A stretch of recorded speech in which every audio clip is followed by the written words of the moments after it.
노예고치를 받던 감성함을 설정한 거라고 우리가 총명 마스크네요. 그렇죠. 그래서 성스럽다는 것도 도덕분자를 말하는 게 아니라 원래 큰 귀를 가진 게 성스럽다는 거예요. 그래서 이것은 성인상을 표현한 총명의 의미다라고.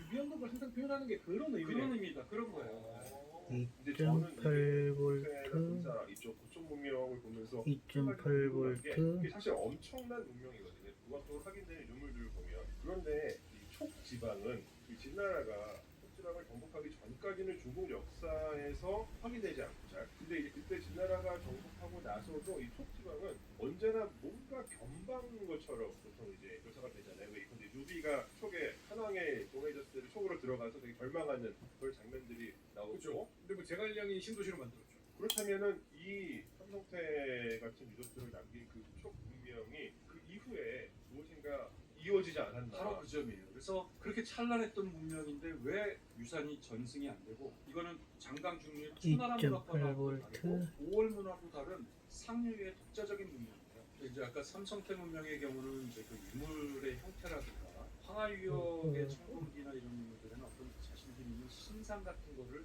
잘 제작하진 않아요. 사람의 형상을 닮은 신상, 신면 이런 거를. 그런데 이 삼성태는 문명의 경우는 자신들 어떤 성황이나 전설상의 신적 존재인 성황을 묘사했다는 게 되게 이례적이죠. 그리고 일부 이제 상나라라는 유사한 청동기 제기들도 나왔는데 전혀 다른 걸 만들었으나 청동의 성분을 분석해 보니 상나라의 청동의 성분하고는 비율이 거의 같아요. 그리고 화양국지 기록에 의하면 3.2V 주나라가 상나라를 멸망시킬 때 촉과 함께 힘을 합쳐 상을 멸망했다. 이런 기록도 화양국지에는 나와요. 그래서 이 존재를 전혀 몰랐던 것 같지는 않으나 이들은 이 청동의 성분도 배우고 수용했는데 대신 그들은 자신의 신들을 표현한 거죠. 중국에서 최근에 특히 삼성태를 아주 중화 문명에 포함시키기 위해서 아까 말씀하셨던 그런 각골 문자 관련성도 있어 보이는데 그거를 좀 너무 많이 강조하는 것 같은 게 실제로 신상들이 몇백 개 나왔는데요. 상나라 청동기가 딱 두 개가 밖에 안 나왔는데 그걸 엄청 강조하는데 뭐라 그럴까 교류는 됐지만 어쨌든 단절성, 우리성은 그 스무스하게 있지 않았다는 거예요.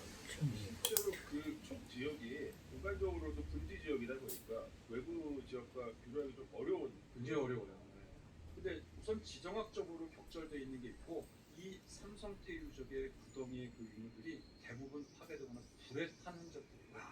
그래서 이들의 문명을 흔히 로스트 시빌리제이션, 한때 찬란했으나 어떤 이유에 의해서 단절되고 사라져버렸다. 다만 삼성태와 진사유적의 계승성은 인정이 되는데 이게 다른 장강 중류역의 문명과 연결되지 않은 채 사라졌다고 볼 수 있어요. 사실상 이게 사천 지역이 진짜 이상한 지역이에요. 사천 지역의 서쪽으로 가면은 엄청나게 큰 사막 지역이 있는데 거기는 놀랍게도 초원 지역 천공이 나와요. 돌로 만든 무덤이 나오고 우리나라랑 되게 유사하게 생긴 게 많이 나오고 여기로 있다는 신상은 매납하는데 그거는 전쟁의 흔적이 아니라 3.2 매납을 한 거거든요. 그런 다음에 더 2.8 재밌는 이면은 거는 기본 주민들은 계속 있어요. 실제로 파촉 주민으로 파와 촉으로 0.4V. 이어지는 거는 분명히 나오는데 그 종류 자체가 단절되거든요. 근데 새로운 어떠한 사람들이 바뀌거나 그런 것 같은 그러면은 이야기해서 말씀하신 것처럼 파촉에 아마 더 방이 맞는 것 같다 이렇게 들었어요.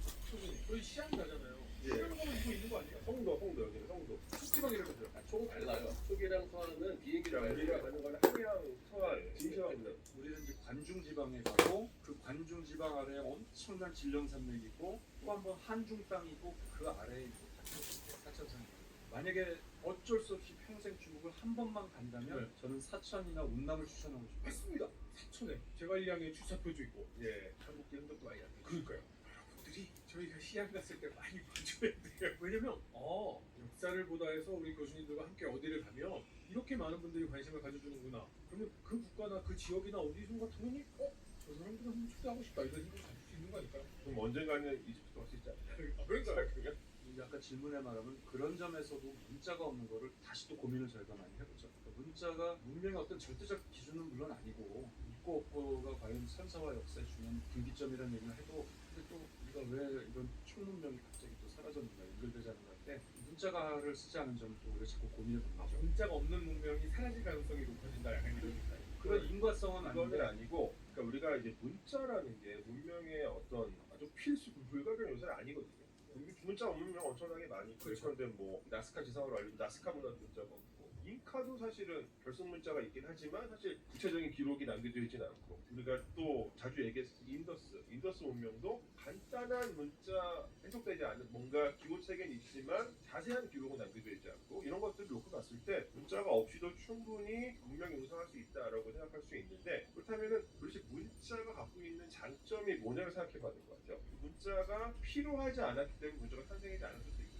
제 생각에는 이 고청 문명 같은 경우는 뭔가 이렇게 약간 좀 고립된 공간적인 범주가 한정적이었기 때문에 대체로 문자가 필요해지는 순간 중에 하나가 장거리 교육이거든요. 이 문화권과 그렇죠. 완전히 교류가 다른 지역과의 적극적인 또 정기적인 교류가 있을 때 거기 문자가 탄생하는 것도 많이 있어요. 영어 기록을 위해서. 문자가 저는 사실 이게 우리 역사가 동영화 제공되는 가장 고려하는 게 문자가 없으면은 얘기하거나 반드시 문자가 있어야 문자가 있는 문명이 더 예외적이거든요. 제가 볼 때는요. 아 그래. 예, 말씀하신 그 흉노 같은 경우도 그렇고 몽골도 그렇고 그분들이 그러니까 흉노 같은 가장 경우는 글자를 약한 알았거든요. 2.8V 일부러 안 를 썼어요. 그러니까 이게 첫 충전. 지금 말씀하신 걸 더한다면 셀 밸런스를 문자라는 맞추기 것이 위해서. 선택인데 문자가 오히려 사람들의 삶을 지배하는 편이 될 수 있거든요. 그리고 원거리 교육 같은 경우는 중동이나 이집트 같은 경우는 이집트도 마찬가지긴 한데 동아시아는 오면 약간 달라지긴 하는데 동아시아는 주로 저는 문자가 점침 용도라 보거든요. 실제로 지금 합천성이나 원남성에 보면은 소수민족 중에서 글자가 있는 쪽이 꽤 있어요. 동파북도 동파문이니까 하는데요. 대부분의 글자들은 점을 치기 위해서 중국도 그렇지 않습니까? 한국은 점을 기억하기 위해서라고 하는데 그와 같이 일종의 아카이빙 기능이 필요할 때 발달할 수 있는데 오히려 글자가 그 지역의 문명의 발달을 조금 저해시킨 경우도 꽤 있다고 좀 봐요. 근데 간장과 마개가 유명한 대장장이잖아요. 이런 일화 있잖아요. 간장은 숯검을 만들고 마개는 암검을 만들어서 서로 음양오행의 뭐 조화가 되고, 근데 진짜 최고의 검을 만들기 위해서 간장이 노력했는데 안 돼서 좌절하자 마개가 자신의 몸을 던져서 검을 완성시켰다. 뭐 이런 전설도 있어요. 네, 5월 추출에 나오는 이야기인데요. 두 남녀가 자검, 운검, 자웅의 여성성과 남성성의 검을 각각 만드는데 열이 식게 되면서 이게 재련이 안 되자 악야가 일설엔 손톱 혹은 머리카락, 심지어는 몸을 던져서 검을 만들었다, 완성했다는 건데, 이건 전형적인 바로 희생제물, 공인이나 장인들이 하는 희생제의 의식을 잘 반영하는데, 이거는 우리가 유명한 미르체 알리아드의 대장장이와 연금술사에 보면 수많은 문명의 야금술과 관련된 그런 신화와 전설에서는 최고의 검이나 제품을 만드는 과정에 일정 정도의 희생이 필요하고, 혹은 사람, 인신공양도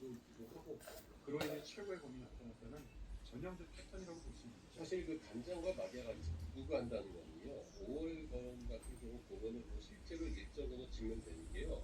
청동은 청동인데 이걸 두 번 주죠. 복합검이에요. 맨 처음에 힘 있죠. 교육대를 먼저 만드는데 거기는 우리가 엄청나게 많게 하고 그 다음에 옆에 나를 또 다시 1.8. 그러면 그게 그렇지만은 구구가 같이 만들어서 합쳤는데 예, 이 양쪽에 있는 그 뒤에 붙이는 거는 주석이 엄청나게 많아서 그래서 이게 보존이 정말 상태가 좋게 했다. 실제 음양검도 우리나라 근처에 나온 게 있죠.